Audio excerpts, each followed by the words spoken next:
Yeah, we can have it after because it's going to start now.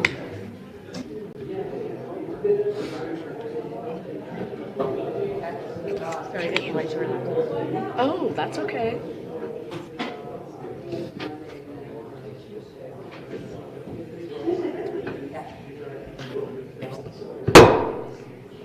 Good evening. I'd like to call this meeting of the Pinetop-Lakeside Council to order. We do have a quorum. I'd just like to remind everybody to please silence your cell phone. I'd ask you to stand and join me in the Pledge of Allegiance, and please remain standing for the invocation. Pledge allegiance to the flag of the United States of America and to the republic for which it stands, one nation, under God, indivisible, with liberty and justice for all. Vice Mayor. Our Father in heaven, as we gather together for this council meeting this evening, we're thankful for all the many blessings which Thou hast bestowed upon us. We're grateful for this beautiful community in which we live, grateful for this country and the freedoms that we enjoy here. We ask Thee at this time to bless those who serve in our armed forces, especially bless those men and women who are in conflict areas at this time. Bless them. And we ask Thee also to bless our law enforcement, our firefighters, and all of our first responders. Protect them from harm and bless them in all that they do. We're grateful too for the dedicated employees that we have here at the town of Pinetop-Lakeside, and pray that Thou would watch over and protect them and bless their families. We're grateful for the moisture Thou hast sent to our lands, and pray that Thou would send more, if it be Thy will, to reinvigorate our forests and keep us safe from fires. And we pray now that Thy Spirit will be with us in this meeting as we contemplate things that come before us here as a council, that we will make decisions that are in the best interests of the citizens here in the town of Pinetop-Lakeside. And these blessings we ask in the name of Jesus Christ. Amen. Amen. Thank you, Vice Mayor. Item B on our agenda tonight is call to the public. This is a business meeting of the Town Council. The town values and welcomes public input. Please address the council as a whole and not individual council members. Do not address staff or members of the audience. Council action on items brought up and called to the public is limited by the open meeting law. Council may direct staff to study the matter and reschedule for further consideration at a later date. Items on the agenda will not be heard, and individuals are limited to 3 minutes. We have a request from Kenny Kale to speak.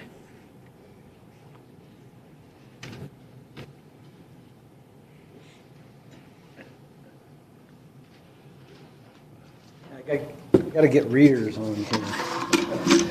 Mayor Irwin, the Town Council. When I came to work at Blue Ridge High School, I was not given 3 years of experience for my previous time teaching in Miami.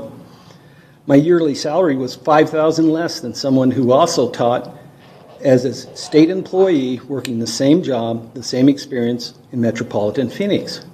Working on the reservation as a principal, I continued to be paid less than the average state principal. No explanation other than you chose to live here. They were right. It was my decision, and I'm not alone. We choose to live in nature. We choose to pay more for our groceries and rent. We know there's a cost, and we work to improve these financial disparities. Speaking of finances, this town was broke. I was told you could not pay a community center donation of $8,000. You stopped funding to all nonprofits. You couldn't afford to have the town committee for a dog park. Most of the town money went to land purchases, higher than state average salaries, and possibly poor accounting for expenses. Tonight, you are starting over. Will you be repeating history? I'm not saying that the individuals you are considering tonight don't deserve better salaries, but we have many town employees, construction workers, educators, hospital workers, and many employees who choose to live here and on a routine basis receive $10 less an hour to live here. As I always appreciate the opportunity to address the council as many times as I have, and look forward to the time my words will turn into actions. I would like to submit some information on a clean energy project that you'll receive for our area, and that could improve salaries, also promote natural tourism. It's called geothermal energy. Thank you. Thank you, Kenny. Once again, thanks for your passion for our community. Anybody else need to speak and call to the public? Okay, thank you. Item C is the consent agenda. All items listed are considered routine matters and will be acted by one motion of the council. There will be no separate discussion of these items unless a member of town council requests that an item be removed for discussion. Council members may ask questions without removal of the item from the consent agenda, and items removed are considered in their normal sequence. Are there any questions on the items on our consent agenda tonight? Okay, Vice Mayor. I move to approve the consent agenda. I second that. Thank you. All those in favor, please signify by raising your hand. Thank you. That carries unanimously. Item D is business before the council. Public comment will be taken at the beginning of each agenda item after the subject has been announced by the mayor and explained by staff. Any citizen who wishes may speak one time for 5 minutes on each agenda item, either before or after council discussion. Questions from council members may be directed to staff or a member of the public through the mayor at any time. Item D1 is a presentation of the Nexus Coalition update. Vicki Solomon, come on up. You want to, okay, so you're just going to use the tab buttons, and then when you're done, if you wouldn't mind, just hit exit. I will.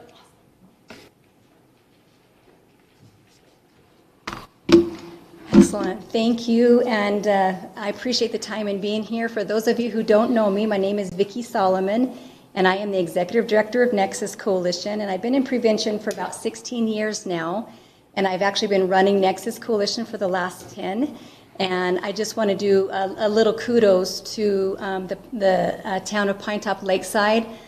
We use their building to be able to hold meetings and then community. I'll talk a little bit about what we do in that one as well.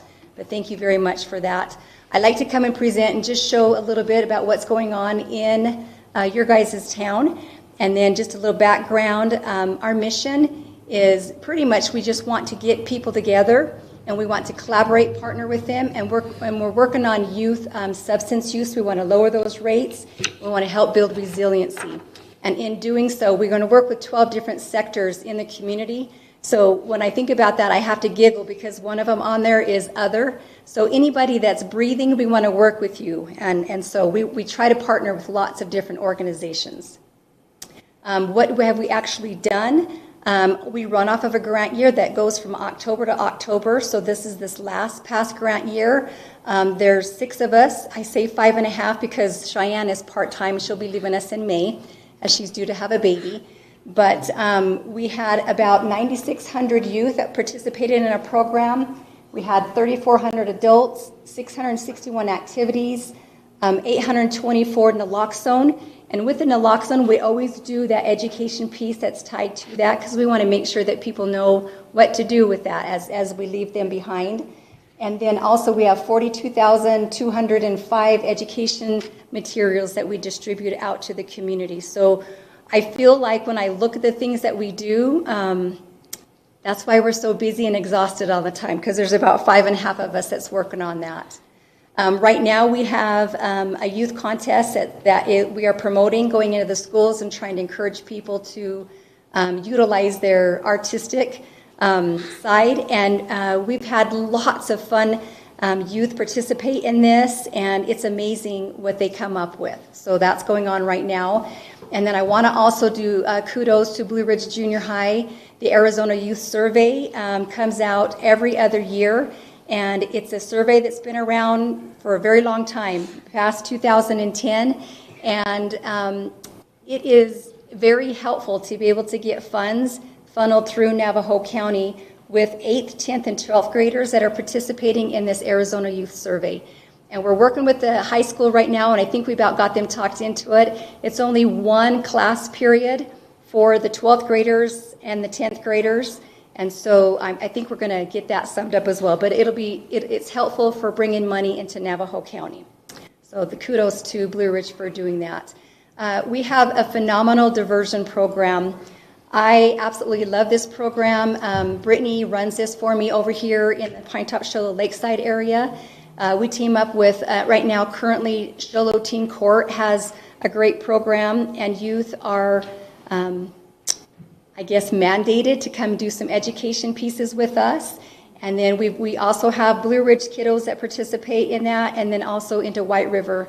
There was a challenge where the White River kiddos, I think we have about 5 of them that were not able to get here to take care of what they needed to. So Brittany packed up her bags and she's going there once a week and she's taking care of those youth. And we told them, we will come to you, but you have to show up. And they have. It's been phenomenal. So that's a program that's very dear to my heart. And then we have a phenomenal program. When we go out to the community, we're looking for gaps that are not covered, things that maybe the community is needing that we don't have. And one of them that we found was we have recovery programs, and the people in recovery are getting better and moving forward, but then the family stays behind, and they're stuck with a lot of hurt and a lot of trauma and different things. And so Destiny Hall is a phenomenal leader. She said, I'm going to get this together, and we're going to provide a service for the families of addicted loved ones. And so every Thursday, which is going on right now from 5 to 6:30, she offers it by Zoom so people can get onto that. And it's just a phenomenal program. So we found that little gap in our community, and we're providing that service. And I'm a lot of favorites. I guess my Nexus work is my favorite because I love the BTAPS program. And this is the 5 skills of resiliency: belief, trust, adaptability, persistence, and strength. When you think about those words, we have this for adults and we have this for youth. And I absolutely love it because if we can help individuals learn how to better themselves in each of these things, it's going to help build this community as well. So again, that's another one of my favorites. Now, I want to talk about our office space. So it's really cool that little cabin that we have, we utilize it for many different things. We have the Bikers Against Child Abuse. They use that office to do some of their meetings and different things. Sometimes they'll bring youth in there and do some activities with them. We have Friends of the Library. We have Copa Health that had a youth group, and they just called and said, we don't have a place for these kiddos to go. And so they come and they use our office for that because we have a pretty big conference area. And then also we have a community networking meeting that's been going on. Gosh, I've been in, like I said, about 16 years of prevention. I remember that meeting 16 years ago, and we are holding that in our office there at that Blue Ridge building. And so I just want to tell you guys, thank you very, very much. We appreciate that, and it is being utilized. And I'm very careful and very responsible to make sure who comes in and out of that. But I just want to say thank you and kudos for that. And then here towards the closing here, we hold a coalition meeting on the second Tuesday of every month. Everybody's invited to attend. We do updates, and then we go through the people who attend and get updates from what's going on in their organizations as well. And it's another great place to network and help people find resources. And then this last slide right here is just kind of an overall picture of things that we do. Naloxone training, we have a mental health portion of it where we're trying to encourage people to make sure that you take care of yourself, because if you don't take care of yourself, then you can't take care of anybody else. And usually people forget about themselves and they run themselves ragged. And so we do go into different organizations and provide staff trainings on balancing and making sure that we're taking care of our mental health as well.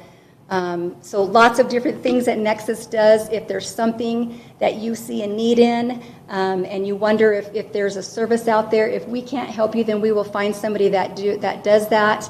And if there's nobody that does that, then we'll create that for you. So any questions? Any questions for Vicki? Go ahead. For the last couple of years, you've talked about the fentanyl increase, and is it use and the danger, obviously, of that. Is it still increasing, or is it leveled off, or going down? Or? And thank you very much for that question. And I've got a very expert professional behind me that's going to come up and speak. Randy Moffat is a phenomenal partner. He's He still works a little bit with Arizona HIDA, and we've continued that collaboration, and now he's with Navajo County Sheriff's Office, and I'll bet you that he'll touch base on that. But right now, we went from there was like 7 out of 10 pills on the streets had a deadly dose of fentanyl or possible deadly dose of fentanyl, and that's down to about 5, which is great because it's a lot lower. But when you think about it still, if a kid goes out there and grabs 10 pills on the streets, half of them, that's Russian roulette. And so, yes, it is decreasing compared to what it was, but do we need to keep our foot off the brake or put our foot on the brake? Absolutely not. Okay. It's still out there. Thank you. Yeah. Vice Mayor. And I know the statistics here, do you have, could you provide us the statistics for Pinetop-Lakeside? How many are participating? And that I'd be interested to see that. You bet. In all of our programs? Yes. Or what? Okay. So I can tell you, I can get some numbers for you, but your Blue Ridge Junior High is phenomenal. They have their doors wide open. We are in there every single week, and then we're working to get into the high school, trying to get their doors opened a little bit more. At one point, we were going there providing, there was almost 1,000 kids. There was like 950 kids in an assembly style presentation, and it was phenomenal. So I don't have numbers right off the top of my head. Yeah, that's fine. The Blue Ridge School Junior High has been phenomenal, and we're in there every single week. Okay, all right. Thank you. Anything else for Vicki? I do have a question. Go ahead. I heard you reference like the conference room and stuff like that. I don't know where that's at. It's not really a conference room. I think it looks like a conference room. So right behind the Lakeside Library, Okay. literally right behind it, there's a little cabin, and it's the Pinetop-Lakeside building, and it used to be used for, they used to call it the Yellow Jacket Youth Center. Yellow Jacket Youth Center.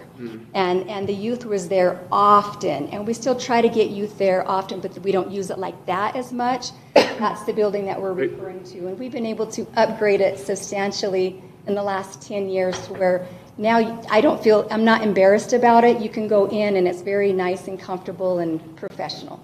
Thank you. Yeah. Okay, thank you for all your work, Vicki. We appreciate it. You Keep bet. it up. Keep it up. We do appreciate it. Yeah, I'll just hit escape and then We'll move on then to item D2, which is a presentation of the Save Our Park Adopt an Acre program. Nancy Welch.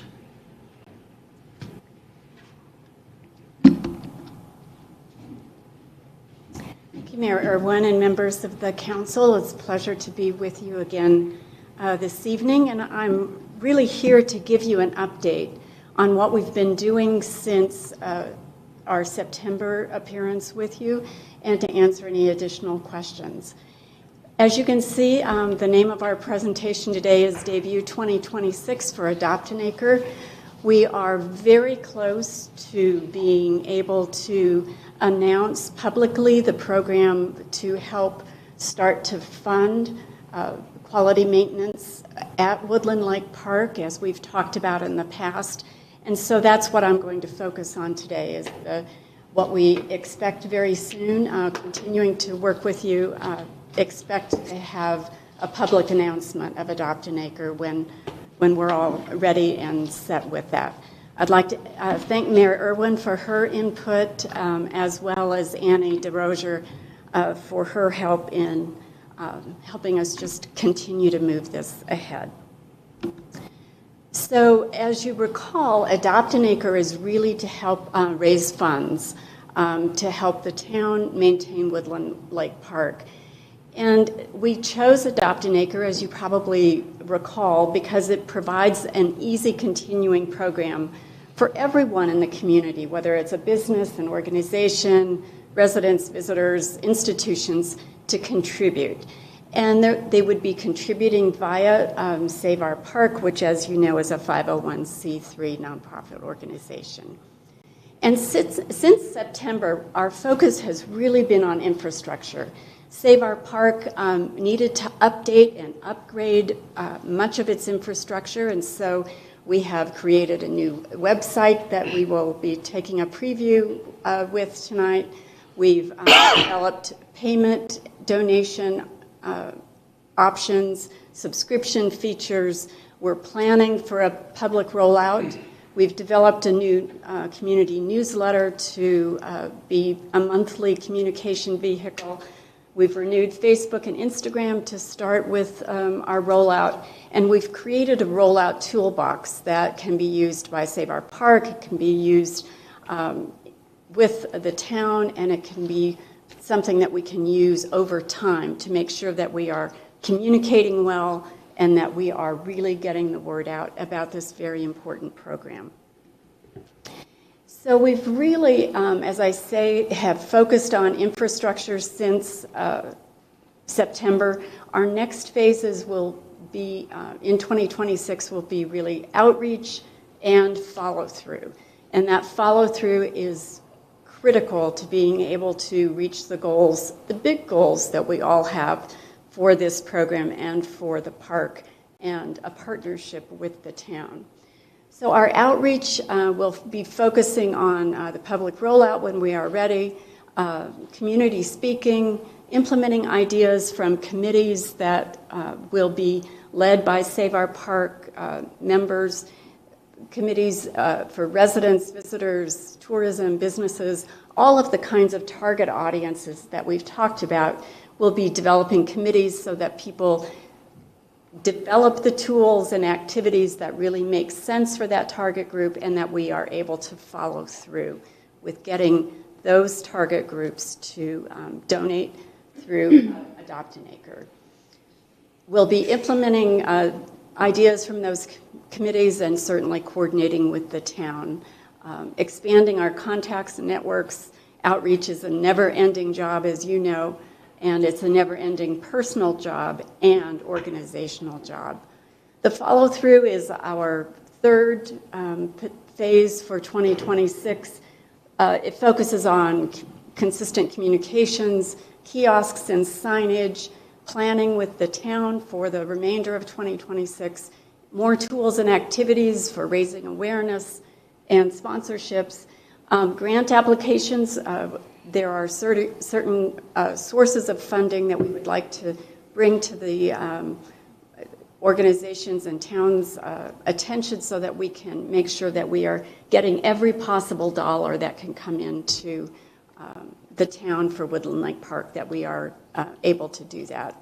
And then finally, we'll be doing a first annual evaluation and report so that we have a report to the community about what has been raised, how it's been used, what we've done, and what is anticipated for 2027. So I wanted to give you a preview tonight of our website. We won't go through it in great detail, given the agenda that you have, but there is a link here, obviously, that can be shared with you if you would like to look at it in greater depth. This particular slide, you'll see oops, pardon me.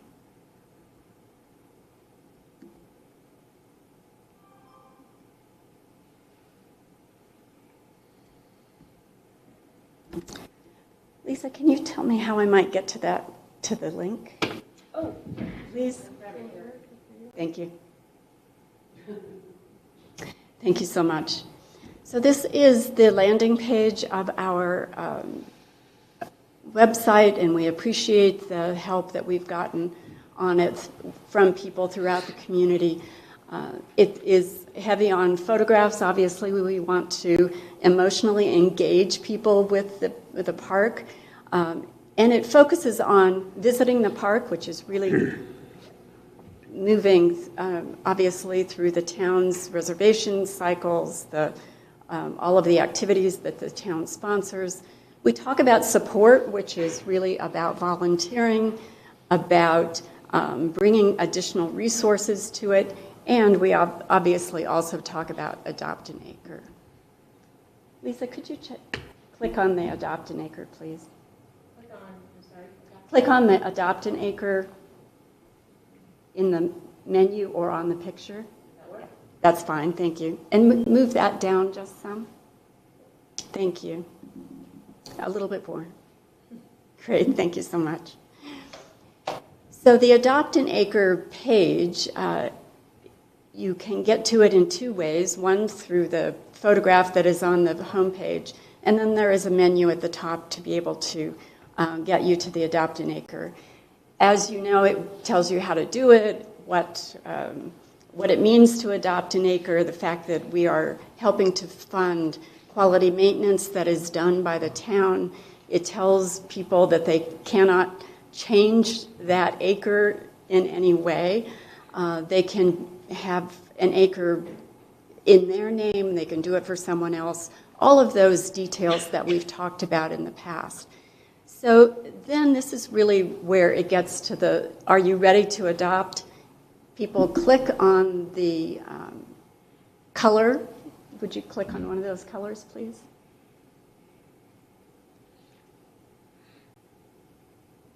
So actually it's ready to, the box on the bottom, the brown box. Yeah, that one. Thank you. And now move the map down. Thank you.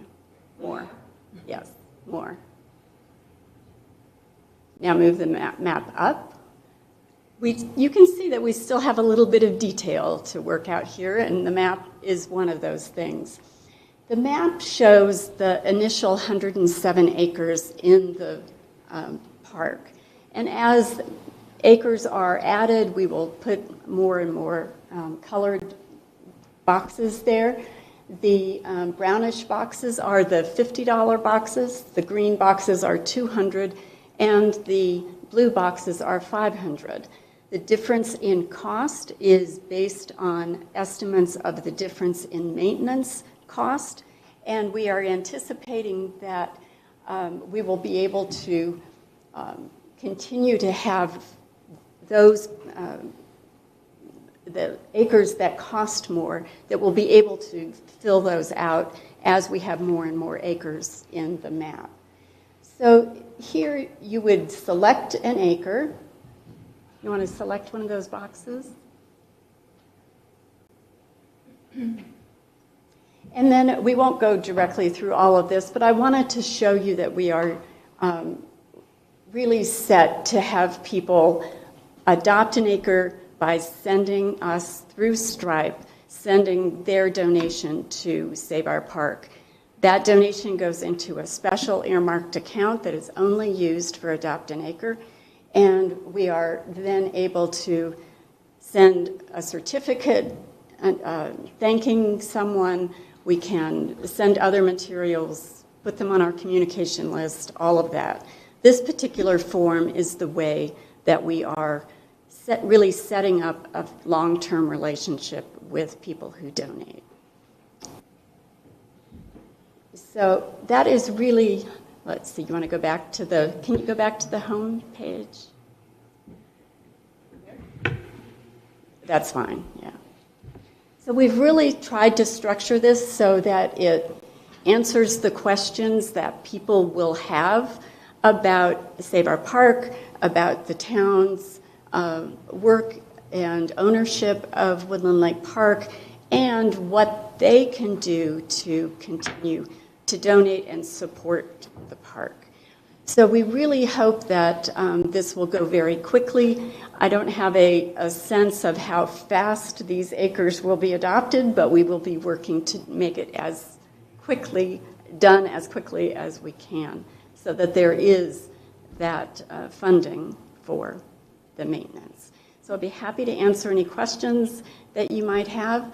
I did want to mention too that this is on a staging site, so that if you do have questions or concerns or comments tonight, it is not live on the internet, so we can do what is necessary and then we'll make it live when everyone is ready.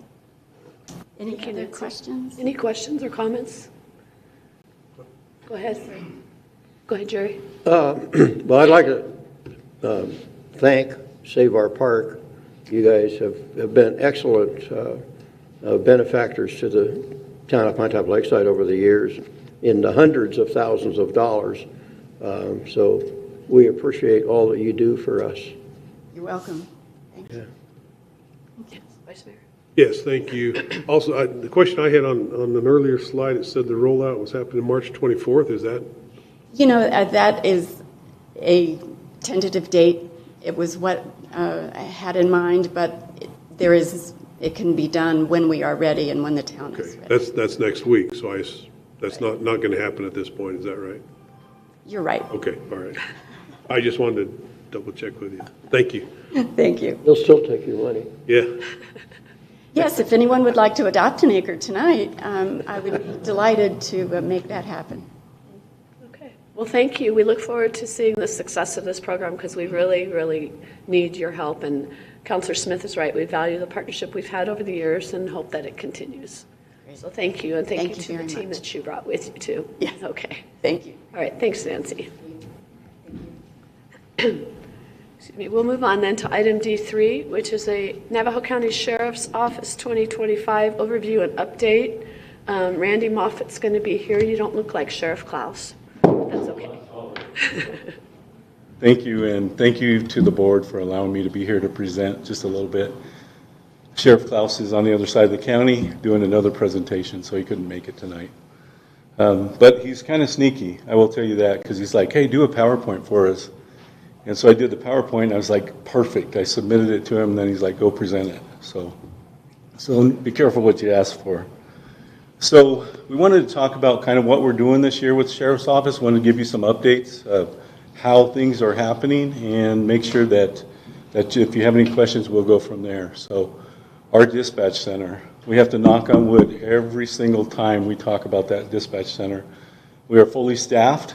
They have all the employees, both men and women in there. They answer your phone calls within 3 to 5 seconds, and they say, what do you need and how can we help you? So it's incredible. Just a few numbers: 15,183 dispatch calls, 34,559 total calls, and then 18,000 911 calls. 8,710 traffic stops. That's 8,711 because Chief Tucker did a traffic stop last night on the way over here. And then currently we have 9 dispatchers, 2 supervisors, and 1 dispatch manager. So it's really working well. And I will tell you, when something's working well, the best thing you could do is let them work. And so that's what I've been doing. So our criminal investigations unit, last year we had 6 homicides that we investigated. Obviously we have the most recent homicide just right up here in Pinetop. We've been working on that diligently. That individual is still in custody. We have 1 lieutenant, 1 sergeant, 3 detectives, and we have 3 openings for detectives. But those men and women are working night and day to make sure our communities are safe. The White Mountain Regional Response Team, currently Navajo County Sheriff's Office and Show Low Police Department have a large vested interest in this. We have 14 individuals on the team. We have openings for 2 people. We have 2 negotiators from Show Low PD. Tomorrow we'll be presenting to the sheriff about getting some tactical medics on the team as well. So we're excited to have that. That's going to make things just far safer for our White Mountain Regional Response Team. Lieutenant Williams, this is his program. We have our aviation unit up and running. A lot of people are completely unaware that we have a helicopter, and we have our fixed wing. We use our fixed wing all the time for prisoner transports. Saves us a tremendous amount of money as opposed to driving over there, picking them up and driving them back. Our helicopter is pretty phenomenal. We can have it up in the air in about 45 minutes from the time we get the call. And it's truly a life-saving tool. You don't need it until you need it and stuff. We currently have 1 helicopter pilot, and we have 7 fixed-wing pilots. And it's, you just call them. They would like to get their flying time, and they set it all up. They do everything for you, and you just jump in the plane and off you go. MCAT, Major Crimes Apprehension Team. This is near and dear to my heart. Most of you in this room know that I retired out of MCAT, went to Chief Deputy, and it's just an incredible task force. I know, Jerry, you had a question about the fentanyl, so let's talk about it. So currently we have 1 lieutenant, we have 2 canine handlers, 1 detective, and then 1 detention detective. We're down staff because everybody got promoted. That's always a good thing when people get promoted. And I would love to have more detectives in MCAT, but I will tell you the work is out there. It's available. We see people in crisis all the time. That's why we use Vicky all the time. I will tell you, when I first came up here, I met an individual. He was in crisis using a ton of illicit drugs. I met him because he was using illicit drugs. The nicest guy I ever met. And I mean that sincerely. And he just said, I'd like to have some resources and stuff. And I was like, I don't have that at my fingertips. I called Vicki and said I need a resource card. Within a week, she developed a resource card for the entire Navajo County. We hand those to people right and left. We say, hey, we're not here to always be the bad person.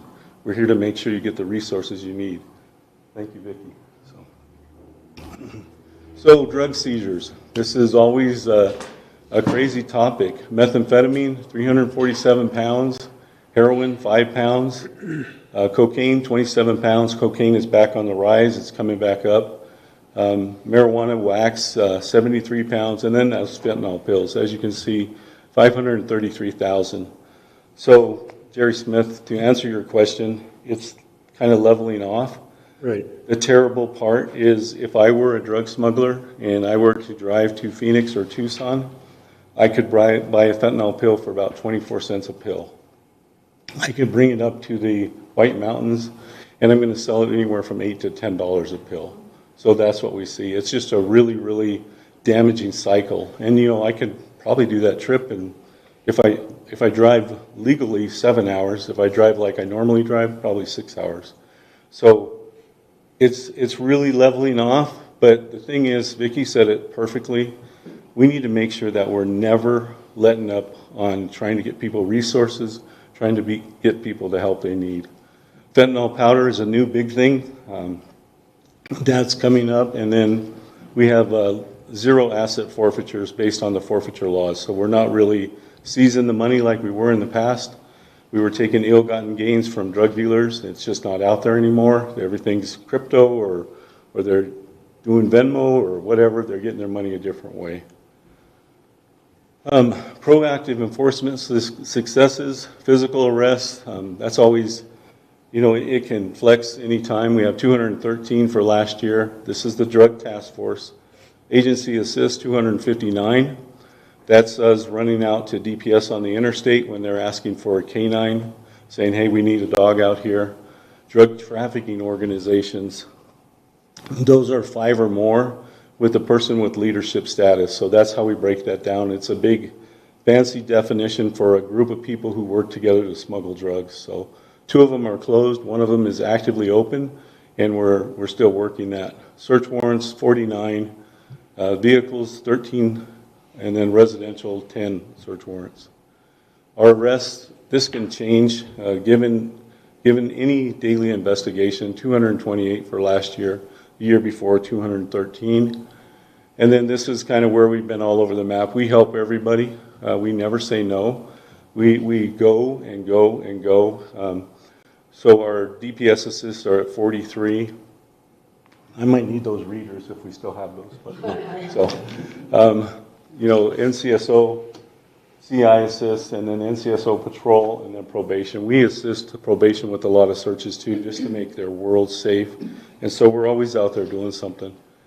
We put this one in there. I know it's a lot of data to read, and I don't like a lot of data to read. I'll tell you the long and short of it.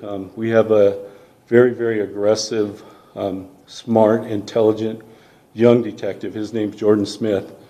He did a traffic stop on I-40. Kept thinking something's not right here. Something's not right. As he continued his investigation, he was able to ultimately search that vehicle, and he found a 13-year-old smuggled in the back seat of that vehicle. The individual was extradited back to Alabama. You know, that I-40, that little corridor, it's a criminal network if you're looking for the right people. And we want to make sure they're not committing crimes. So outstanding activity. I will tell you we had 4 or 5 different slides in there, but I wanted to shorten it up just a little bit. Obviously, we always show pictures of the drugs that we seize on the road. This is 34 pounds, and it's $618,700 if you were to buy street value. Back in the day, when I was a drug cop, it was $100 a gram, and that was $100 a gram all day long. Now it's broken down to about $20 a gram. So that's why we're seeing such a rise in methamphetamine in our communities. And then this is something I'm really proud about. because just coming back to the sheriff's office, we didn't have the jail medical staffing that we needed. Today we do, and that's because of all of the work for the citizens. Vicki over there helping us out all the time. We have 18 nurses on staff, and that's to provide resources for individuals to get the help that they need. We started an MOUD program, which is for individuals that are addicted to opioids. We can get them on the recovery medication that they need, and that's unheard of for a jail. So we're trying to help people. We currently have 16 individuals in there. We have capacity for 72 people. So if they want resources, it's 100% available to them. And then this is a new piece of equipment that we just got. I will tell you, I was nervous about the photo on the right. So that is an internet photo, because I was like, I'm not going to put a real photo up there, but we have a body scanning device. So when somebody walks into our jail, to make sure they're not bringing contraband in, they have to walk right through there, just much like they do at the airport. And we do body scans to make sure they're not bringing contraband into our jail. That sounds really cool in a law enforcement aspect, but the other thing I will tell you is our nurses have picked up people who are very, very ill on that body scan, and they said, hey, we need to get you some help. We need to make sure that you're doing that. So it works out a whole different way that we didn't expect it to work. And with that being said, I am not Sheriff David M. Klaus. I'm Randy Moffett, but I'd be happy to answer any questions. Thank you, Randy. Any questions for Randy or comments? Appreciate all the work you're doing. Good job. Thank you Very so much. much. Yeah. Thank you for being here. We'll move on then to item D4, which is presentation of the February 2026 financial report. We have Sarah here. Is Gabe on the phone, or you're doing it? I am doing this. Okay, very good. Please proceed. Let me get her this hold. Thank you. While Lisa's bringing that up, I did want to say that the monthly financial report for February is in your packet.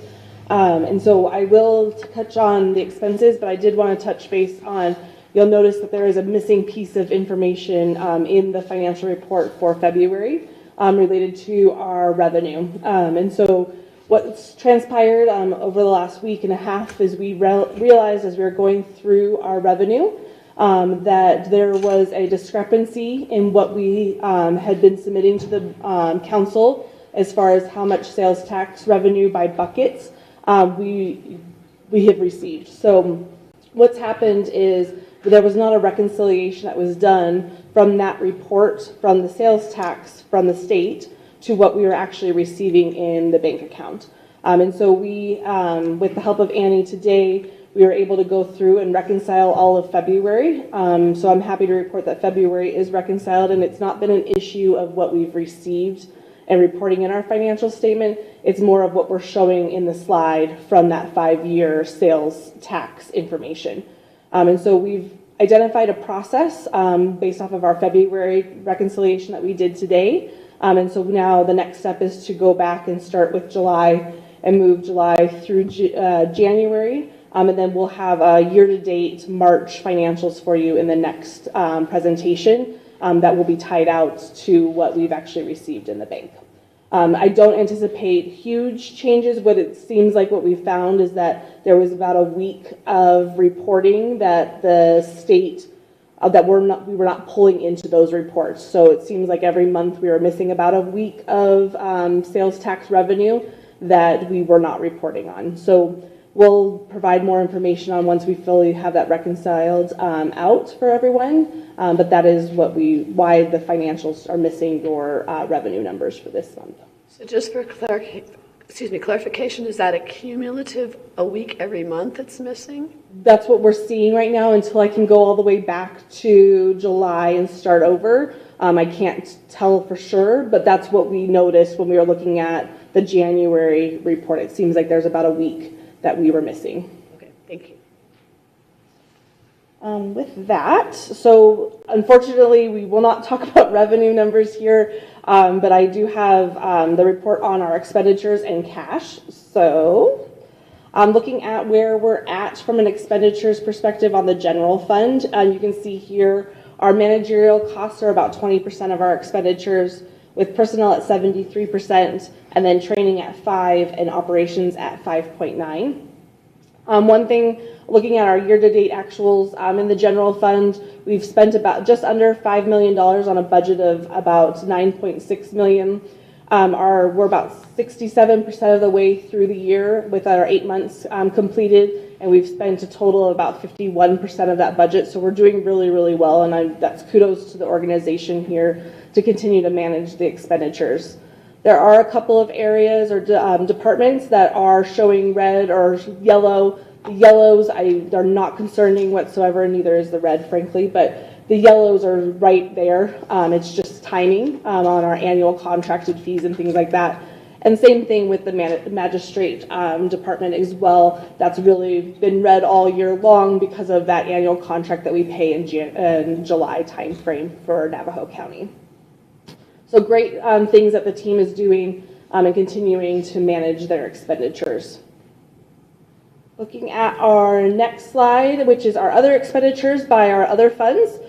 Same story here that we've reported out all year long so far. We've spent about $2.9 million on $33 million budget. That's a little inflated because of the capital and the grants in there, because we do need a budget based off of what we think we're going to spend, regardless of whether we see that revenue come in for grants. The only item that's really there, and it's yellow, and again, it's at 67.79, and we're 67% of the way through the year, so not a huge issue, is our streets, and that's really related to our street maintenance and drainage rehabilitation. And then finally, on our fund balance, this chart here just kind of shows what we have historically seen and where we're projecting for the rest of the year. February, for general fund, we ended with just over $2 million worth of cash in the bank, which is up from January's numbers by about $137,000. We are down year over year, about 1.1. The good thing that I want to mention and make sure that the council is aware of is our projected year-end balance. If you can kind of remember where we were earlier in the year, we were projecting more in that 1.4 range, 1.5. I'm happy to report that based off of our spend history that we've got so far, we're looking more at the $1.7, $1.8 million worth of cash in the bank for the general fund at the end of this fiscal year. And that really represents about 19% of our annual cost, or about 2.25 months, which is what we want to see for this year. So. And with that, that completes my report, but I'm happy to answer any questions the council may have. Thank you, Sarah. Any questions or comments? Okay, seeing none, we'll go ahead and move on to item D5. Discussion and consider legal action of resolution number 26-1805, approving amendments to the town's cash handling and purchasing policy 2018 edition. Christy. Good evening, Mayor and Council. This is an update to our current purchasing and cash handling procedures. We made some targeted improvements to keep us current, compliant, and efficient. The core structure and intent of our purchasing policy is unchanged. I just want to share just two items that we changed in here. We clarified our emergency procurement procedures for repairs, and then we modernized our per diem and meal reimbursement. The James Vincent Group looked at this, and they felt that we had a really well-structured purchasing policy already. Gabe worked on changing the per diems to match the General Services Administration federal rates. Rather than we had specific numbers in there, we would have to bring those back and change them all the time. So we just changed it to match what the federal rates are going to be. And then I did some work on the emergency procurement repairs and services, and then the James Vincent Group reviewed it, and so did our town attorney. I did notice on my printout that I gave you guys, there was one sentence in here on page 8 where number 7, emergency procurement, starts. It says the town manager shall be empowered to authorize emergency purchases on or for town or on emergency incidences. The sentence right after that is taken out from Bill Sims. So that will change. And I know that this was just a draft. What I'm wanting you guys to approve are these amendments in red, and I have to redo this entire document. I think it's been edited so much that it messed with the spacing, if you'll notice in there, but there's also things that are misnumbered. So what I'm wanting you guys to approve tonight is the wording. So A few more things on there.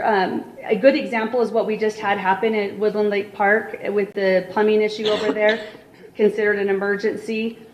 This will help us to be able to do those without getting bids, as long as the vendor is on our qualified vendor list. What constitutes an emergency is anything that threatens the public health, safety, or welfare of our citizens, endangers public property, causes or threatens immediate interruption of essential town services, or creates a situation where delays are resulting from compliance with standard purchasing procedures. Examples that may not be included in that are poor planning, end-of-year spending, routine maintenance, avoidance of competitive procurement, or budget shortfalls. If an emergency repair is over $50,000, it gives the town manager permission to move forward with that if it falls within these guidelines. However, a written report will be brought before town council within 2 days, and it will be ratified at the next town council meeting. So we felt that these were some important changes. Other than that, I just want to remind all of council and the public that we will be doing some training for all of our staff and directors to make sure that procurement policies are followed tightly and that we're being efficient with those. Okay, thank you for that, Christy. Any questions or comments from the council? I have one more thing on that. I'm so sorry. The council member Furneaux told me, had called me and said that he had noticed somewhere in the packet that the town manager was listed as him, and it is all over this purchasing policy. I did not catch that, but it's not in red because I didn't have time to edit it, but anywhere where it says the town manager or his designee is going to change to his or her designee. Okay, thank you. Anything else? I do have a question. Yes. If you could just help clarify on page 3, you've redlined the splitting a purchase amount to keep the purchase under $2,500 is forbidden. Yes. I'm just curious on the thoughts on that specific change. That's not changed. That was already in there. We moved it. Okay. So if you notice up above it, it's crossed out. It was moved down to a more appropriate place. That's always been in our purchasing policy. Okay, anything else? I'd entertain a motion then. Councilor Heiser. I move to approve resolution number 26-1805, adopting amendments to the Town of Pinetop-Lakeside purchasing and cash handling policies and procedures, 2018 edition, with wording as presented and legal changes. Yeah, and maybe add I'm going to change the wording to the town manager or his or her designee because I didn't have that in red. With gender neutral changes. I'll second that. Well said. Thank you. We have a motion and a second. Is there further discussion? All those in favor, please signify by raising your right hand. Thank you. That carries unanimously. Thank you, Christy, for working on that. Can you tell me who seconded that, Mayor? I'm so sorry. Vice Mayor, thank you. Item D6 is discussion and consider legal action of Resolution 26-1806, adjusting the town clerk salary range on the council-approved salary scale. Christy. Thank you, Mayor and Council. So tonight I wanted to just talk to you guys about aligning the town clerk position with the level of responsibility that the town clerk carries. The town clerk is statutorily required position under Arizona state law. Town clerks are responsible for elections, public records, open meeting law compliance, maintaining public records, and it protects the town from legal risk and ensures transparency to the public. The town clerk is a full support to the town council, the town manager, the staff, and the public. The town clerk does a whole lot more than what I just listed, but I just wanted to give you some of the more legal job descriptions and what the legal risk is if we don't have a town clerk who knows their business. Unlike other positions, the town clerk requires special certifications. This is a highly specialized municipal profession, and this is just going to be adjusting to be in line with other directors and market standards across Arizona. The town clerk position in the town of Pinetop-Lakeside is a director level position. I have put on each of your desks and I know the entire pay scale needs to be worked on, but I did put it there just for you guys to see how the percentages and stuff are all over the board. The current salary range starting for a town clerk is $64,739. I'm asking it to be adjusted to the base level of $71,735 to be in line with our other directors. Our community services director that we just hired started at that rate, and that's why I'm bringing this back, just for equitable reasons for town council.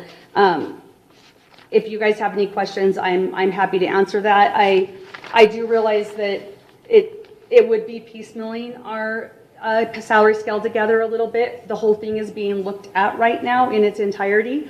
So if the town council wishes to not move the entire salary range for the town clerk, I would like to, in the next, because Lisa Mears is going to be hopefully appointed town clerk in the next item, I want the town council to allow me to start her at step 4. She's 14 years town clerk in the city in Texas, and has her Texas municipal clerk, which it transfers over to Arizona as well. And I honestly just don't feel it's appropriate to start her at $64,000 with her skills that she brings to the town. Thank you, Christy. Any questions or comments on this issue? Councilor Heisler. I did want to just make a comment briefly, and Kale came up, you mentioned some things, and I think it's just important that we recognize that, I mean, if you go out and look at the average range of a town clerk in the state of Arizona, you're talking $94,000 a year. And so if you talk about that, that is the $10 an hour difference that you were talking about for living in the White Mountains, if we move the scale to starting at 71. I understand, I guess from my perspective, I understand why we would adjust this position, because it's a position we're currently hiring, and I would anticipate you'll probably do that as other positions get hired. But I mean, I do see the pay scale, and I do think that it needs to have some adjustments made to it as well. And so I just wanted to say, not to leave you hanging over there after you made your comments at the beginning of the meeting, but I think it is about a $10 an hour reduction over the state average that you would see across the state for town clerks. Thank you, Councilor Heisler. Anything else? Yes. Just this discussion, I mean, I think it might be well to, like you say, not piecemeal it.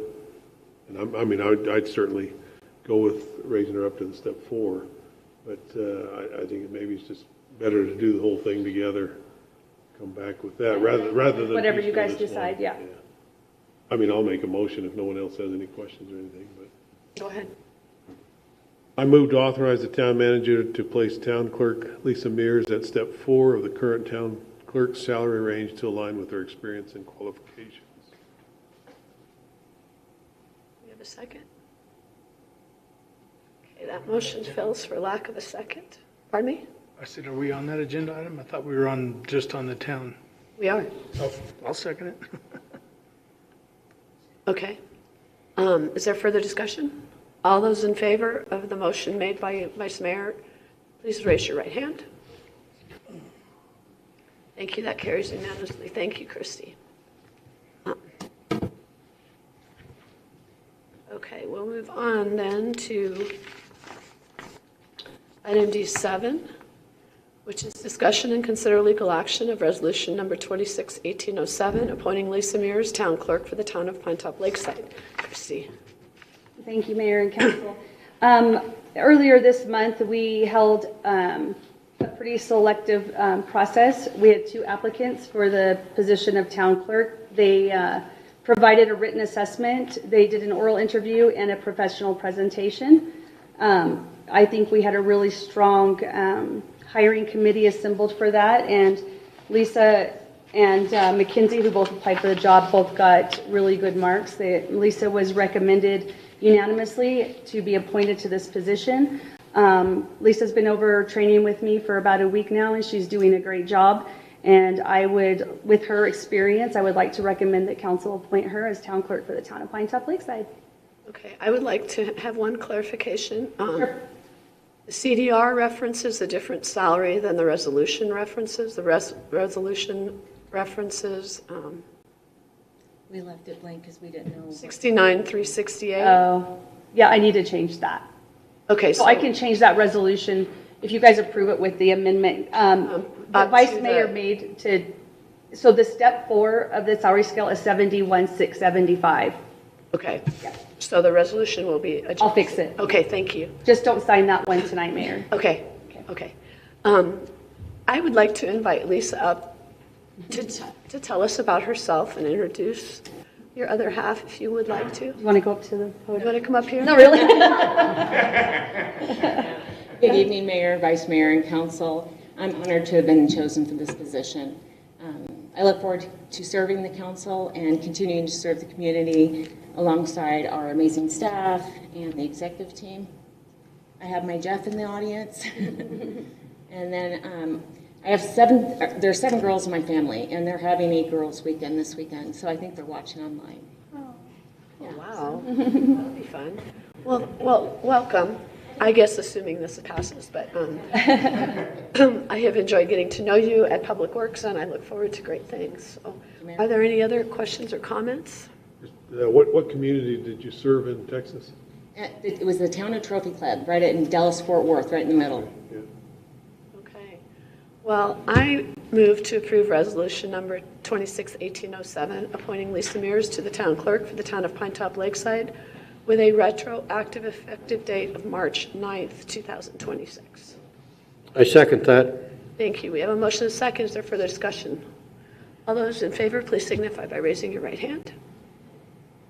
Thank you. That carries unanimously. Welcome, Lisa, to Town Hall now. Yeah. Okay. Item D8, which is discussion and consider legal action of resolution number 26-1808, approving a memorandum of understanding with Blue Ridge Youth Football. Melena. Good evening, Mayor and Council. Congratulations, Lisa. Thanks, Lena. You're welcome. You will be missed. Miss her. I'm pleased to, we discussed this a little bit in the work session a couple weeks ago regarding our continued support of some of our youth activities and recreation programs in the area. This is for the Blue Ridge Youth Football Program, and they've been operating for a number of years. They have held practices and will continue to hold practices at Woodland Lake Park. They typically begin in July, mid to late July, and their season games begin in August and go through to October. They don't play their games at Woodland. They play at local school districts between Round Valley, Snowflake, Show Low, Blue Ridge, and I believe Holbrook. So this is just approving, by council approval, what we've been doing. Last year we started with youth football, but previously we've been partnering with the Blue Ridge Basketball Booster Club, and they've been running our youth basketball program. So this is just formalizing this with council. We will be accepting all of their registration fees through our Civic Rec program, and then they get 100% of those proceeds, as well as a $3,000 sponsorship. And it is in our current fiscal year budget, and will be in, pending approval, will be in our next year fiscal year budget as well. Okay, Melanie, any questions or comments? I think this is wonderful. Wonderful thing for us to continue. I'd entertain a motion. I'll give you one. Thank you. I move to approve resolution 26-1808, authorizing the memorandum of understanding between the town of Pinetop-Lakeside and the Blue Ridge Youth Football, and authorize the town manager to execute any and all documents related to this agreement. Second. Thank you. We have a motion second. Further discussion? All those in favor, please signify by raising your right hand. Thank you. That carries unanimously. Thank you, Melina. Item D9 is discussion and consider legal action of resolution 26-1809, approving an amendment to the town fee schedule. So we are bringing this one to you tonight after much discussion. We have decided to continue our green waste program. Last year we started that program, and I believe we did it for about a month and a half. We ended up extending that program. At the time, it was prior to council's decision to begin charging different fees for residents and non-residents. At that time, we had offered the program free for anyone that brought green waste in efforts to continue improving and firewizing our community to help protect against wildfire and fire danger. We have brought this is something that the council has shown, and specifically Mayor Irwin has shown a desire to continue this program, and we've decided that we will do it from April 1st to May 31st. It'll be free for residents and 50% discount for non-residents. So that is why we are proposing that fee change for this evening is just to be able to offer that discount to non-residents. Thank you, Elena. Any questions or comments? Councilor Phillips. Will the free to residents include businesses that are located within the town? Within the town, and it does require a business to bring in a current Town of Pinetop-Lakeside business license along with their ID with the address in physical location in the town limits. Thank you. And that, I'm sorry, just to expand on that too, that's in efforts Annie and I believe Priscilla as well have been working with the Chamber of Commerce to partner more with the business community in efforts to clean up specifically Highway 260 and to make it a little bit more beautiful as you drive through. So we want to continue that. Councilor Furneaux. Yeah. I just had a question on the financial analysis portion. I mean, there's no cost there. So what is the cost to the town to do this service? Great question. I have no idea. Can't tell you what it is. And the only reason I say that is because it depends on how much we get. Mm-hmm. Unfortunately, last year we had a lot of illegal dumping, if you will, because not everybody was coming through the collection center. So we've worked very hard. We've had some pretty substantial meetings with our supervisors at Public Works to come up with a plan on how we can really track that, as well as track each load that we're taking to Novo Biomass and how many miles we're putting on the truck, how many loads are coming from that, so that we can really come back next year and give you an accurate number on what that would be. Last year we did have obviously operational costs with the normal operations of the collection center, and then we paid, I believe it was $5,000 to Canyon Creek Logging in Tommy Hall, and they came over to Mountain Meadow and ground up all of it and then hauled it. This year we are not doing that. We are going to be hauling the loads as they come. If it gets to a point that we just can't keep up with it, we do have a contingency plan. We actually have a couple contingency plans in place. Thank you. Mm-hmm. Hey, Councilor Smith, go ahead. Yeah, I have a concern that a non-resident can just be across the street, okay, on Woodland Road, for example, just across the street.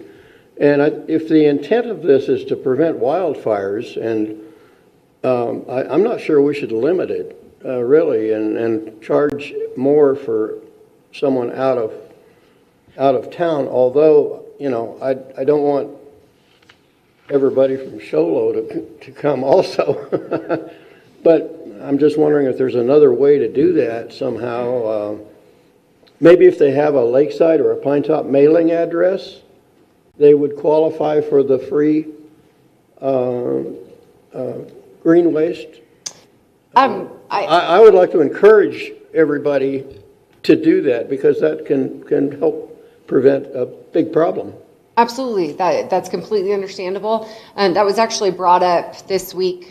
Christy actually came over to Public Works and we had quite a bit of discussion, and one of our employees did bring up that concern is, you know, there's some of us that live in Lakeside or in Pinetop. We just don't live in town limits. That's right. But however, they're not in town limits, and that was something that council had wanted to try to use this as an educational purpose.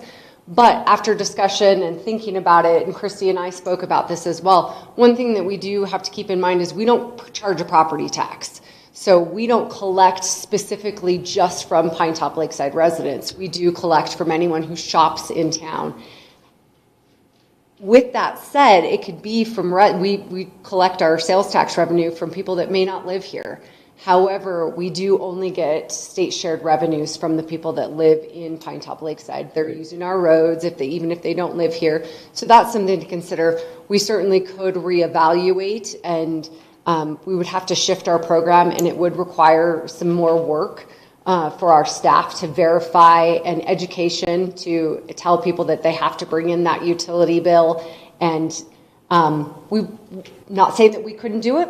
We would just have to pivot a little bit, and I'm positive we could make that happen if we wanted to open it up to everybody in the 85935 or 85929 zip codes.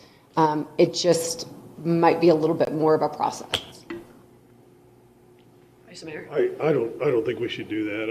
I think this is a good deal. those that live outside the town. And again, this is education and also an incentive for them to look towards annexation in the future. One more comment to your question. Yeah. So, like if I drive up with a big load of pine needles and I'm an out-of-town resident, it's 50% off. Like, how have we priced ourselves compared to the neighbors that do that? Oh, so as far as like if somebody, I can't think. I was going to Green Waste or Josh Halls, yes. I don't know. We have not looked into that as far as how much they charge. At 50% off, would we presumably be cheaper than that though? So we're still a benefit, right? Yeah. Yes. Okay. Yes. Yeah, I can answer that. A neighbor of mine told me 2 weeks ago he went to the town site instead of Green Waste, and it was significantly less. I mean, even paying for it, the full price. Of course, he's a town resident, but yes, I would say it would be significantly less. Great. And something that we have talked about numerous times is the benefit of having it here in town versus you're certainly welcome to drive to Waste Management in the Lone Pine Dam transfer station or out to Blue Hills.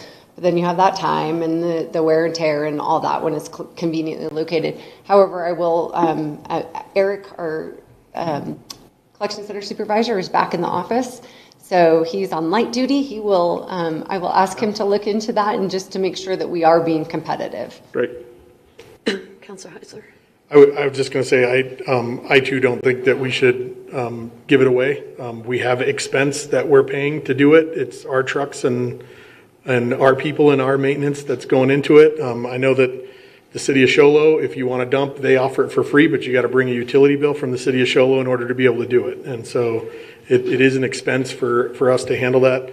I would like to see, though, if it's feasible after you guys evaluate the dates, that we continue this through the summer, because I know from just personal experience, people come up in the country club, they don't come up till later in the year.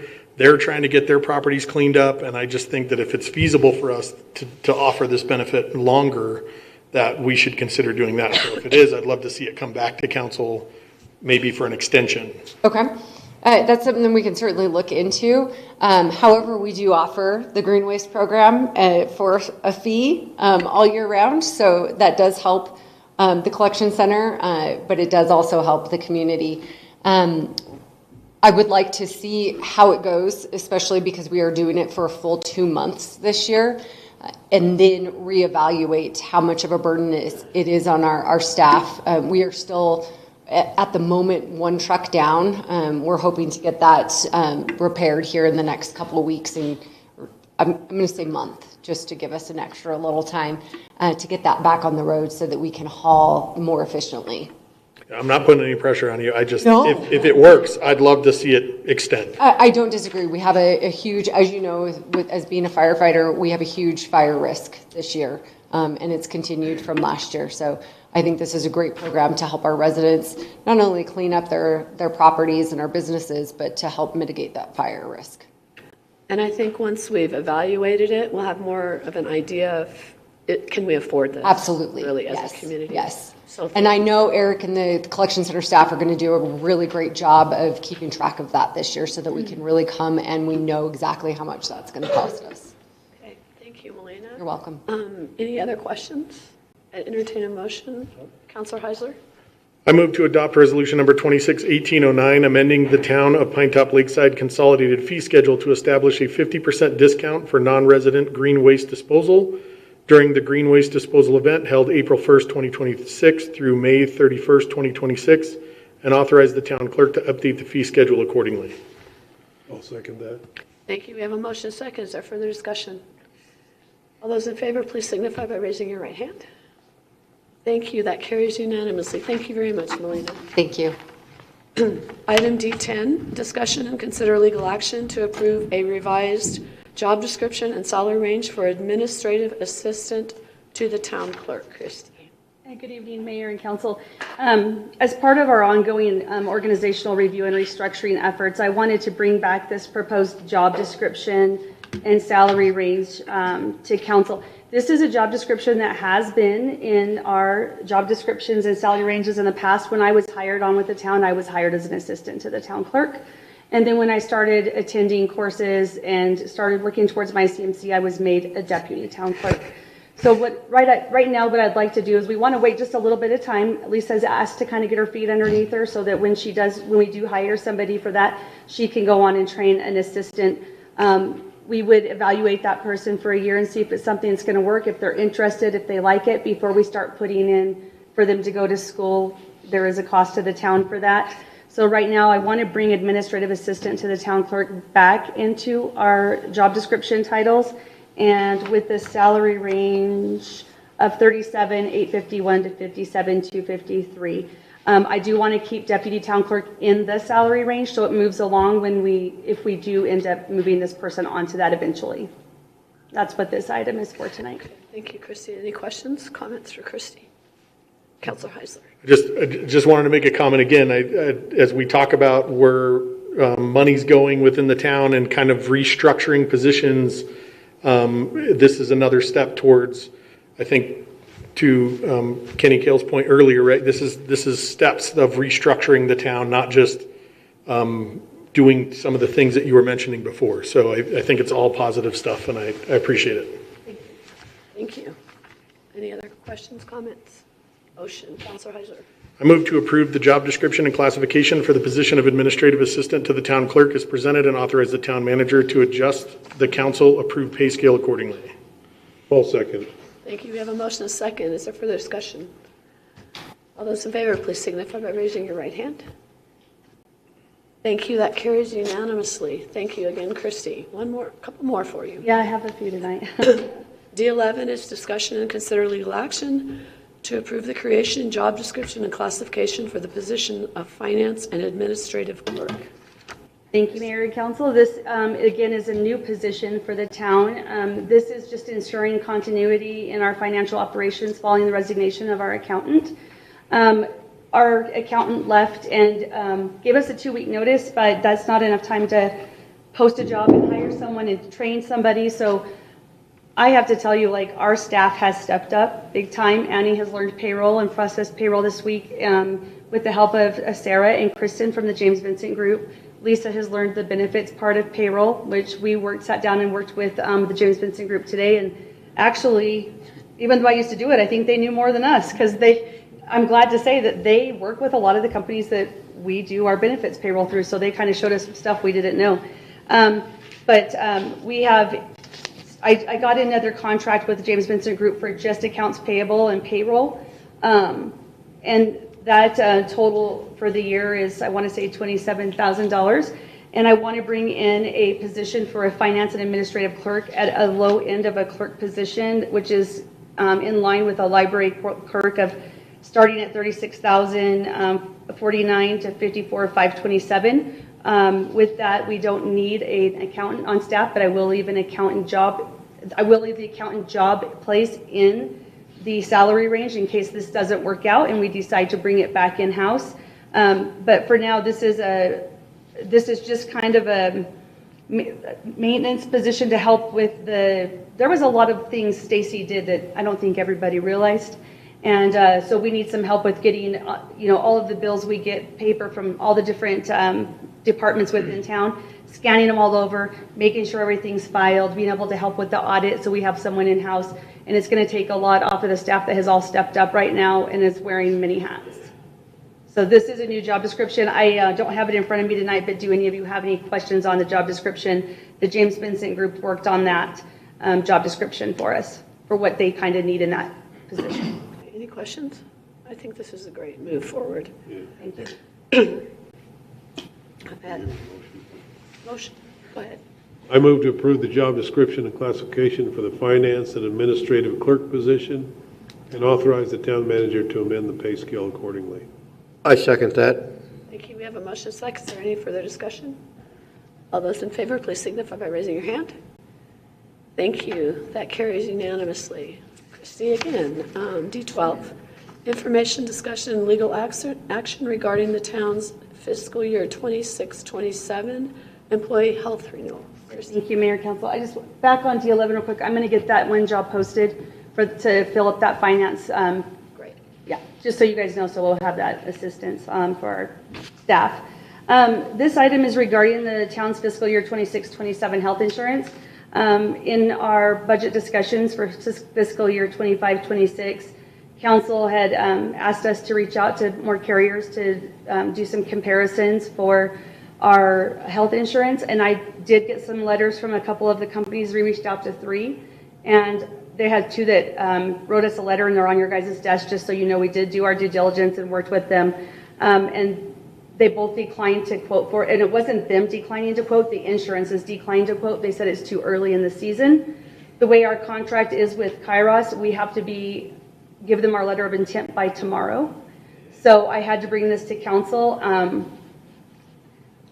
We could not renew with Kairos and take a risk that our rates are going to be higher. One of those did get 2 quotes for us from other companies, and they came in quite a bit higher than what Kairos's rates are. I asked them if they knew why our rates were so high, because Kairos rates actually didn't have as big of an increase this year as we have historically. And they said it's really because of where we live, being in a rural community, and the cost of our healthcare up here is just really high. I am happy to report that our increase with Kairos came in at 3.4% this year. We've seen as high as 12 and 14% in the last couple of years, for an overall increase in our rates approximately 9.6% in 9 years, which is actually within the national average. I'm sorry, my mouth is dry. So national average is anywhere between 9 and 12%. So we're actually sitting pretty good with Kairos.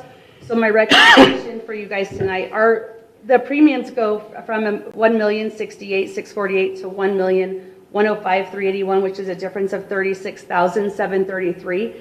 That is not the town's cost. The town pays for employees 100%, but if you have a spouse or family, the staff picks up a portion of that, so that's not the town's cost. I did talk to Kairos, and if we want to keep the cost down a little bit more, we could offer 4 different policies with them, or plans. And so right now we're on the $1,700 high deductible health plan. They also have a $2,500 one. And then, so I don't have to have the numbers to them yet. I just have to give them a letter of intent to stay with them. So those numbers are something I will be working closely with James Vincent Group and with the council to see what the council wants to. I would really love not to have to pass on this 3.4% to our staff, but we'll see where we're at when we put together our revenues with what the staff has worked on our budget for this year so far. Thanks for all your work on this, Christy. I know it was a lot. From my personal experience, 3.4% is really pretty reasonable. Mm-hmm. And as far as increasing the deductible, if we can't afford to give raises, I would hate to put that burden on our staff. But that's a conversation we probably need to have. So are there any other questions or comments? Yes. Question. So if we do nothing, April 2nd, it goes into effect. It's an automatic renewal. At the same rate. Mm-hmm. So I guess my next question is, are there any insurance companies that might come back to us within the next 2 weeks before April 2nd? Anything? They didn't think so. They said, because we got the rates on the 3rd, and they are like, they want you to make a decision in 17 days. I actually sent our contract to our attorney. He wrote the contract for Kairos, and it's pretty stone-clad, ironclad. So it's gonna, it would be taking a risk of nobody coming back with a better rate. They did tell me though, to get an accurate, full look at your insurance, it takes about a year for a company to look at that and onboard you. So going forward, the companies that I reached out to said they're still excited to try to work with us for the next year. And then we'll have to work on our contract a little bit with Kairos on not having to push it through so fast. Okay, thanks. Thank you. Anything else, Councilor Heiser? Go ahead. Question. Sure, go ahead. I move to authorize the town manager to finalize and execute the employee health insurance renewal agreement with Kairos, subject to legal review. I'll second that. We have a motion and a second. Is there further discussion? All those in favor, please signify by raising your hand. Thank you. That carries unanimously. Again, Christy, thank you. I know that was a lot of work. We'll move on then to item D13, which is the town manager monthly report. I'll try to keep this a little bit short. There's a lot of really good stuff to report, so I'm going to go through this pretty quick. If anybody gets the talk of the town, there was a lot of good information in that, but I have a few new things from today even I want to share. So we'll go ahead and start. So I want to walk through a few key items that I'm going to talk about tonight, and it's just our budget preparation, our election updates, staffing and operations, departmental highlights, and the community initiatives. As you know, the staff is taking a little bit of a different approach to our budget this year. And on March 10th and 12th, all department directors met. They had, the James Vincent Group had provided us all with guidelines that they wanted us to fill out for each of our budgets. We went through it. We honestly thought it would take a few hours, and we were there all day. So we went through it line by line. Every department director was able to ask other department directors questions. And there was some things that we actually graded them 1, 2, or 3. We made some adjustments and then came back on the 12th, and those department directors had made their changes on the 12th. I sat down and went over those today with Sarah, and then we'll be working closely with Gabe to bring that back at our next budget meeting to council, and then they'll have the benefits and the salary portion of it. We didn't do that. We worked on just our independent budgets. Let's see. We're just working the collaborative internal processes with the James Vincent Group to provide a balanced budget to the town council. Oh. What's quick? I said it was going to be quick. Well then. Not what I meant. The consolidated fee schedule is underway. Department directors were asked to send any changes they have to the fee schedule to the town clerk. I believe all those changes, proposed changes, have been sent over to Lisa.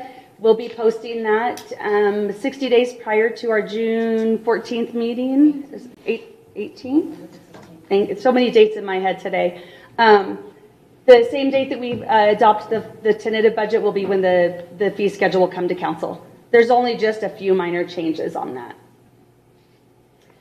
Staffing updates, as you all know, Lisa Mears was appointed as town clerk, and I'm excited to work with Lisa. Deputy Clerk resignation of Mackenzie Volishik. I am very sad to see Mackenzie go and appreciative of the 4 years that she gave the town, but I think she's going to do great in her next chapter, and I wish her well. Accountant Stacy MacArthur has resigned, and we have our support. It's not interim support from James Vincent Group anymore, but they have in the interim did help us, but they are processing our accounts payable and our payroll at this time. And then you guys just approved the job description, so I will be getting that job posted. I want to recognize several staff members that have really, really stepped up. I can't even tell you guys how much work they've done, and I want to just publicly recognize them. So Annie DeRozier has been assisting with payroll and purchasing card administration, among many other things. Susie Anderson has assisted with supply ordering. That was something Stacy also did. Lisa Mears is training with both the town manager and Mackenzie during the transition to the town clerk role. And Lisa also learned to do the benefits payroll. So we're doing quite a bit of cross-training here. Eric De La Garza returned early to light duty and is working full-time at Public Works right now at the front desk to help in the transition, since we did take Lisa from them. And I did go over and meet with Public Works last week, and I know they're all really sad to see Lisa go, but I think they're all also very happy for her. Alana Jackson is assisting with business licenses and vendor permits since Mackenzie is leaving us, and she is working 4 hours on Thursday and 4 hours on Friday, and will also be assisting Lisa with doing some minutes until we get an assistant to the town clerk. Frank Naranjo in Public Works supervisor has been assisting interim director Melena Spillman during staffing shortages, and with a lot of stuff that they have going on at the Public Works, so we appreciate that. Buddy Miller continues to assist Frank Young with building inspections. Anne Marie Kearney from the library is helping to cover the front desk over at the Public Works Department as well. Bessie Bamboulis, that is already a part-time employee at the library, has stepped up to cover Anne Marie's hours at the library. So we are all over the place, but everybody is stepping up to help, and I appreciate that. The police department is continuing to operate efficiently while short-staffed. They're answering a lot of animal control calls, so that's another job I need to get posted to. Employee of the month this month is Frank Naranjo. I'm very excited to announce that. We are proud to recognize Frank Naranjo. Many know Frank Naranjo as Frankie Ray, also known as the Grass Whisperer. Frank has dedicated 18 years of service to the town, and his work ethic speaks for itself. One thing everyone in our community should know is thanks to Frank, we truly have the best grass and fields on the mountain. His pride for his work is evident in every detail. Frank is dependable and hardworking, a team member who consistently steps up whenever help is needed. Beyond his work, he is a devoted family man who genuinely loves the town of Pinetop-Lakeside, and that commitment shows every single day. Thank you, Frank, for your years of dedication and your pride, the pride you bring to work. And that's Frank right back there in the corner, everybody. I'm going to do just a real quick overview of just all the departments right now. Our police department continues to prioritize training and regional coordination. We are also seeing a very strong community feedback with high satisfaction ratings for professionalism and overall service. While total incidents have decreased in February, calls for service and arrest increased, which reflects both continued demand and a proactive enforcement by our officers. The library continues to be a strong hub for the community. They saw over 1,600 visitors in the month of February, along with the strong participation in programs and continued volunteer support. Community development has had 7 building permits and 6 new business licenses in the month of February, and they are making some operational improvements, and they installed some monitoring cameras in some areas that we have some code enforcement issues, and they're doing sign cleanup on our town code. Public Works has been very active across multiple platforms. Crews have completed park safety improvements, including tree removal and restroom upgrades, and have been preparing irrigation systems for the season. Roadway maintenance and safety improvements have also been completed, along with ongoing facility repairs. Additionally, the collection center continues to serve a high volume of residents, processing over 65 tons of material during the period of February. This morning, our Mayor's Youth Advisory Committee had a field trip over to Public Works, and they were able to even see how some of the equipment works sit in there, and they actually love this. This is their favorite meeting of the year, I believe, that and going to the police department. And I want to say thank you to Milena, Frank Naranjo, and David Halverson for showing these kids what it's all about. The Community Services Department continues to strengthen partnerships across the town. This includes engagement with the Chamber of Commerce, Rotary, and the People's Voice Committee, as well as coordination for upcoming events like Easter. I want to let everyone know that the Easter event will be held at the Lakeside Gym, which is where the pickleball courts are, on Saturday, March 28th. There will be pictures with the Easter Bunny, lots of eggs for all, and a free lunch provided by the Rotary of the White Mountains while supplies last. Marketing and communication. This department continues to support both community engagement and tourism efforts. Work is underway on event planning, design support for local partners, and community awareness campaigns such as Firewise and Be Bear Aware. We are also seeing strong engagement across social platforms, helping extend to the reach of both town messaging and tourism promotion. Our Visit Pinetop-Lakeside socials had 529,000 views on 129 pieces published content. Town of Pinetop-Lakeside socials had over 59,000 views with 44 pieces of published content, and they have broadcasted 3 live meetings in the last month. The clerk department is in transition with Lisa. I wanted to share that there is going to be a vacancy for a town council seat. We are planning on a special meeting for April 21st for interviews and appointing of a town council member to fill that 2-year seat. We did have a 3rd candidate, turn in a packet today to run for a council seat. So we now have 3 people running for 3 vacant seats on the town council, and still 2 candidates running for mayor in the primary election. We'll be publishing the vacancy of the 2-year seat in the White Mountain Independent for 2 weeks in March, the first week in April, and then we have a deadline to turn in applications, which is April 13th by the end of day. And then we'll take that to council on the 21st. So if anyone's interested in running for council, you just need to be a qualified elector for the town of Pinetop-Lakeside and live within city limits. IT continues to support operational efficiency across departments. This includes equipment management, system updates, and security awareness training, as well as assisting staff through transitions.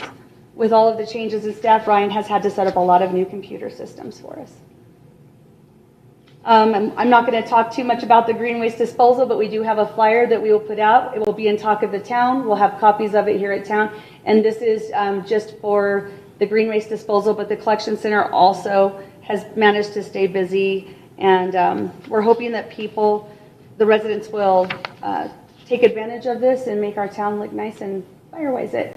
It's also really important to notice we get the public message out there that last year, the reason I think why Tommy is not wanting to grind our stuff up this year is we had a lot of illegal dumping and a lot of things that were not green waste, trash and stumps, and that's not okay. We don't have a really strong way to police that. So if we can, we put our heads together and tried to come up with some ways yesterday. Every way we came up with kind of cost us money, more money than we probably need to spend. So if anybody has any good ideas on that, let us know. Moving forward, I just wanted to recognize that the town has been through a period of transition and challenge, but some days require extra patience and flexibility, but I have a strong staff here and I'm really proud of the work that everyone here is doing. So that is my report for the month of February. If you have any questions, I have one more thing. Mayor handed this to me today. The Pony Express ride starts April 22nd through the 24th. I will remind you, everybody again next month, council, I'll send you a calendar invite. It's a really cool event, and this will be posted at Town Hall, and we'll have flyers here if anyone else is interested in that. I'm done. Thank you, Christy. Yes, go ahead. Did I remind everybody about the Town Hall meeting? Of course, go ahead. Just for the public, there's a Town Hall meeting tomorrow night, 7 p.m. If you want to know what it's about, read Talk of the Town. You're welcome. We hope you show up. And I just want to give a shout out. I've heard from a couple of citizens recently about some extremely positive reactions with the PD and a situation they had, as well as with Public Works and the cemetery and a recent burial. So thank you guys. People are seeing all that. So it's much appreciated when I hear about it. I know everybody hears about those things, but I just wanted to point it out tonight. So anyway, there being no further business, and it is allergy season, I have to apologize for my voice. Thank you, and meeting is adjourned. I gotta run, guys.